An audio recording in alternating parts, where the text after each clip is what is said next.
রসমালাই রসমালাই কত করে? আমি কত করে পিস? এই 200 টাকার 11 পিস দাম দিই। চলো চলো 200 টাকার 11 হ্যালো এভরিওয়ান, আসসালামু আলাইকুম। তো খাওয়া দাওয়া শেষ করে বের হয়ে গেলাম ঘোরাঘুরি করার জন্য। আর বের হয়ে দেখছি যে এত আনারস, আর আনারস আমার অনেক বেশি পছন্দের। তো এখানে আমি আনারস দামাদামি করছিলাম। আর এই তো তেঁতুলও খেতে আমি অনেক বেশি পছন্দ করি। তো এখানকার তেঁতুলগুলো এত বেশি টক, আর পাহাড়ি গাছের তেঁতুল বলে কথা। আর এখানে ডাব বিক্রি করছে। ডাবগুলো অনেক বেশি লোভনীয় ছিল, কারণ অনেক বড় বড় ছিল ডাবগুলো। আর ডাবের পানি ভীষণ মিষ্টি ছিল। দেন আন্টিকে বললাম আমাকে একটা আনারস সুন্দর করে কেটে দেন। তো আন্টিটা আমাকে আনারসটা খুব সুন্দর করে কেটে বিট লবণ দিয়ে দিয়েছে। তো আমি ভাবতেছিলাম যে আমি কীভাবে এটা খাবো, আমার তো লিপস্টিক উঠে যাবে। তো যাই হোক, তারপর আমি এটা খুলে খাওয়ার চেষ্টা করতেছিলাম। আর এত বেশি সুন্দর লাগছিল চারিদিকে দেখতে, পাহাড়ি পেঁপে, পাহাড়ি তেঁতুল, পাহাড়ি আনারস, আরও বিভিন্ন অনেক কিছু এখানে আন্টিরা সেল করছে, যেটা দেখে আমার অনেক বেশি ভালো লাগছিল। ইচ্ছা করছিল যে এখানেই থেকে যাই। তো এই তো আমার টুনি পাখিও সে খাওয়ার চেষ্টা করছে, মানে আমার খাওয়া দেখে তারও নাকি খেতে ইচ্ছা করছে। বলছে মামাকে একটু দাও, আমি একটু ট্রাই করতে চাই। দেন হচ্ছে টুনি পাখিকে খাওয়াই দেওয়ার চেষ্টা করছিলাম, বাট সে খেতে পাচ্ছিল না, ছোট মানুষ। আর এই তো হঠাৎ করে আমার চোখে পড়লো যে এত সুন্দর সুন্দর বেতের ব্যাগ, অনেক সুন্দর লাগছে। এগুলো হচ্ছে এই আন্টিরাই তৈরি করে, পাহাড়ি ড্রেস পরে বসে আছে। আমার অনেক বেশি ভালো লাগছে। আমি তো এখান থেকে একটা পাহাড়ি ড্রেসও কিনে ফেলেছিলাম, নেক্সট কোনো ভিডিওতে আপনাদের সাথে শেয়ার করব। আর এই তো এত সুন্দর সুন্দর ব্যাগ দেখে আমার খুবই কিনতে ইচ্ছা করছিল। আমি ট্রায়াল দিয়ে দেখছিলাম যে আসলে কোনটা ভালো লাগে। আমার কাছে এটাই ভালো লেগেছে, করে বাসায় ফল রাখা যাবে। এখন আমরা চলে এসেছি কাপ্তাই নৌবাহিনীর যে বোট রাইডগুলো আছে, বাংলাদেশ নৌবাহিনীর এই রিসোর্টগুলো এত সুন্দর, এত পরিষ্কার পরিচ্ছন্ন, মানে ওয়াও, অসাম। আর এখান থেকে যে পাহাড়ের যে ভিউগুলো দেখা যাচ্ছে এবং লেকের যে ভিউটা দেখা যাচ্ছে, মানে এক কথায় অসাম। এটা না দেখলে আসলে বোঝা যাবে না। আর এত সুন্দর করে ডেকোরেশন করে তৈরি করা, আপনাদের আপু তো সেই খুব এনজয় করছে এবং এই লেকগুলো দেখছে। এবং দূর দূরান্ত থেকে দেখা যাচ্ছে কিভাবে আকাশের সঙ্গে পাহাড়ের ঢালু নিচ্ছে যে লেকটা এবং যে জলরাশিটা, মানে এক কথায় অসাম। আর এত সুন্দর করে ডেকোরেশন তৈরি করছে যে পর্যটকদের দেখার জন্য, মানে না দেখলে আসলে বোঝানো যাবে না। আর এতগুলো সিঁড়ি দিয়ে স্টেপ বাই তৈরি করা, মানে এক কথা অসাম। এবং জাহাজের যে চালক যিনি আছেন, নাবিক যিনি আছেন, যেখানে ড্রাইভ করেন, তার একটা ডেমো শরীফ তৈরি করে রেখেছে। আপনি দেখতেই পাচ্ছেন আমার রাজকুমারী এটা খুব এনজয় করছে, দেখছে। এবং পাশে আপনাদের আপু বলছে যে ঠিক আছে আমি তাহলে এখানে বসে একটু বসি, এবং ঠিক আছে বললাম ঠিক আছে বসো।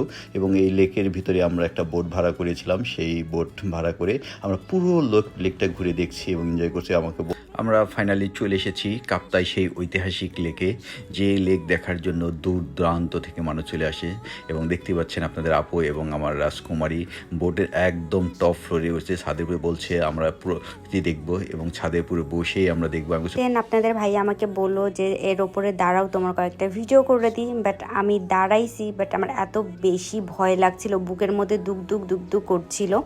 তো তারপরও ভিডিও করার জন্য অনেক সাহস নিয়ে আমি বোটটার উপরে দাঁড়াইছি। বাট অনেক বেশি রিস্ক মনে হচ্ছিল, আপনারা কেউ এই দুঃসাহসটা করবেন না, কারণ বোটটা অনেক বেশি নড়াচড়া করছিল। তারপরে এখানে একটু বসলাম, একটু পা নামালাম, দেন একটু ভিডিও নিচ্ছিলাম। আর এত বেশি ভালো লাগছিল যে পাশটায় চারিধার সবুজ দেখা যাচ্ছিল আর নিচে পানি, খুব বেশি ভালো লাগছিল। আর এখানে খুব সুন্দর একটা বাতাস আসছিল, যেটা আমি আপনার আপুকে বললাম যে পড়ে গেলে কিন্তু 50 ফিট গভীরে চলে যাবা, যেহেতু তুমি সাঁতার জানো না, সেহেতু 50 ফিট গভীরে চলে গেলে তোমাকে আমি কীভাবে উদ্ধার করব।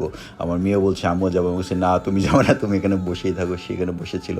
আর এই যে দেখতে পাচ্ছেন সেই কাপ্তাইয়ের ঐতিহাসিক সেই বাঁধ, যে বাঁধ দিয়ে এখানে পানিকে জমা রাখা হয় এবং যখন বেশি হয়ে যায় পানি এসে দেয়। এর একটা ঐতিহাসিক একটা হিস্ট্রি আছে, এটা নয় অন্য একদিন শোনাবো। আর সেই বাঁধ দিয়ে এখন আমরা চলে যাচ্ছি আমাদের সেই ভ্রমণে। এবং আপনার আপু বলছেন আমি এখানে একটু পা দলিয়ে বসি, তুমি আমাকে দেখো। আমি বললাম ঠিক আছে বসে, যেহেতু ওই পাশে সাপোর্ট আসে পড়বে না। আর মেয়ে বলছে আমি নামবো না, আমি এখানে থাকবো, আমি আইসক্রিম খাবো। ওকে পাশে বললাম লেক ভিউ, যেহেতু একটা আইসল্যান্ড ছিল, সেখান থেকে আইসক্রিম নিলাম এবং নিয়ে আমরা আস্তে আস্তে যাচ্ছি এবং এর প্রকৃতি অবলোকন করছি। আসলে এর যে প্রকৃতি, এর যে সৌন্দর্য না দেখলে আসলে বোঝার নয়।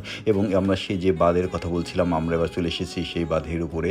এবং এত সুন্দর, আর এত সুন্দর সুন্দর করে বানিয়েছে, মানে না দেখলে বিশ্বাস হবে না। আর এই সন্ধ্যা প্রায় হয়ে গেছে, সন্ধ্যার যে প্রকৃতিটা এটাও খুব চমৎকার, আমরা খুব মজা করছিলাম এবং এনজয় করছিলাম। আপনার আপু চারিদিকে ঘুরে ঘুরে দেখছিল এবং আমাদের যে কলিগ যারা ছিল সবাই এর সঙ্গে আমরা গিয়েছি, খুব মজা করেছি। আকাশ আর নিচে দেখলেন যে জলরাশি, ঐতিহাসিক যে কাপ্তাই লেক, মানে এক কথায় অসাম। এটা যদি না দেখেন তাহলে আসলে বিশ্বাস করা যাবে না এর যে সৌন্দর্য। তবে এই সৌন্দর্য আরও বেশি যখন এটা পানিতে সম্পূর্ণ ভরপুর থাকবে, এর সৌন্দর্যটা তখনই আসল সৌন্দর্য ধরা পড়বে। এবং এর যে এক একটা যে মেশিনগুলো দেওয়া আছে আর এখান থেকে যে এর হাইট থেকে উচ্চতা এগুলো দেখলে, উপর থেকে দেখলে অনেক ভয় লাগে।